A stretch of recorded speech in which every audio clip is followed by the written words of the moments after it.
Raíces históricas del cuento.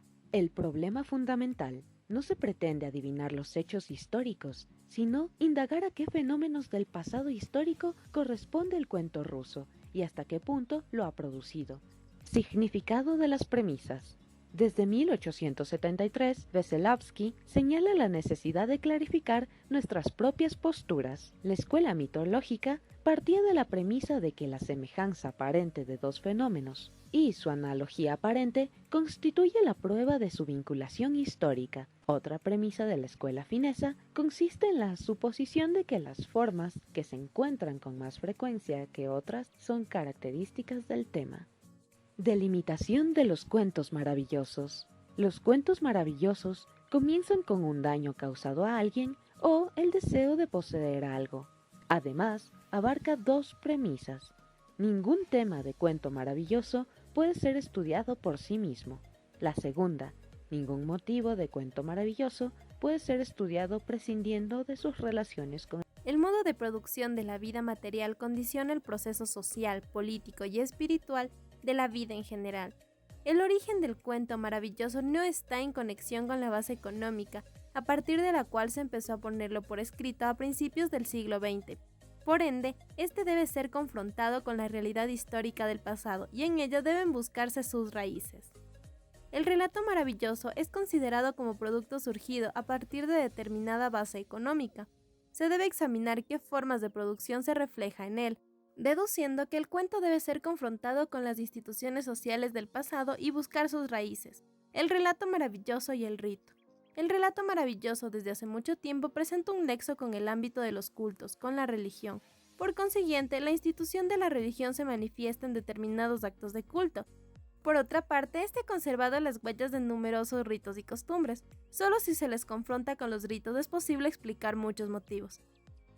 Por ejemplo, se narra cómo la niña sepulta en el huerto los huesos de la vaca y los riega. Esta costumbre o rito no se sabe por qué se da, pero los huesos de los animales no eran consumidos sino que se enterraban. Si no probamos qué motivos remontan a ritos semejantes, el origen de este motivo estaría ya aclarado. Es así como entre el relato maravilloso y el rito existen diferentes formas de relaciones y distintas formas de vinculación. Correspondencia directa entre relato maravilloso y rito. El caso más simple es el representado por la compleja coincidencia del rito y de la costumbre con el relato maravilloso. Así, en el relato maravilloso se sepultan los huesos y en la realidad histórica se actuaba del mismo modo. Otro caso es el relato de los hijos del rey, que son encerrados en un subterráneo y mantenidos en la oscuridad, que se les daba comida de modo que no pudiesen verla, y en la realidad histórica sucedía lo mismo. Transposición del sentido del rito en el relato maravilloso. La transposición de sentido se refiere a la sustitución en el relato maravilloso de un elemento cualquiera o de algunos elementos del rito, que se han vuelto superfluos o incomprensibles como consecuencia de cambios históricos, por otro elemento más comprensible. Por ejemplo, se cuenta cómo el protagonista se mete dentro de una piel cocida de vaca o de caballo para poder salir de una fosa o para llegar al reino lejano. Inversión del rito.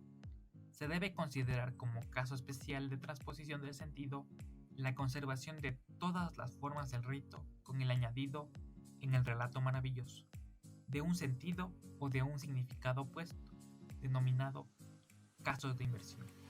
Por ejemplo, en el relato maravilloso se narra cómo un anciano que habría debido ser muerto no lo es.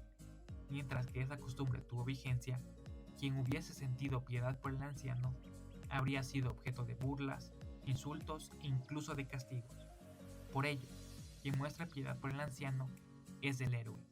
El relato maravilloso y el mito. El mito es un relato sobre la divinidad o seres divinos en cuya realidad cree el pueblo. El relato maravilloso y el mito no se diferencian por su forma, sino por su función social. En el mito esta función depende del grado de cultura del pueblo, por cual el significado social no es igual en todas partes. Asimismo, el relato maravilloso y el mito pueden coincidir, conociendo a estos últimos como frecuencia cuentos. El relato maravilloso y la mentalidad primitiva. La mentalidad primitiva no conoce las abstracciones, se manifiesta en los actos, en las formas de organización social, en las costumbres y en la lengua. También, la mentalidad es una categoría históricamente determinada, lo cual nos libra de la necesidad de interpretar los mitos, ritos o cuentos maravillosos, pues trata de reducir a las causas históricas. La genética precede a la historia. Se trata de procesos que examinan cualquier fenómeno que se remonte al cuento. Por ejemplo, cuando se establece el nexo entre los motivos del cuento y representaciones de la muerte. Método y material. Uno de los errores es que limitan su material a un tema, a una cultura o delimitaciones creadas artificialmente, las cuales no existen. El material se divide en material que necesita una explicación en primera línea, un relato maravilloso, y en material que proporciona una explicación. Todo el resto es material de control. También existen leyendas de todo tipo,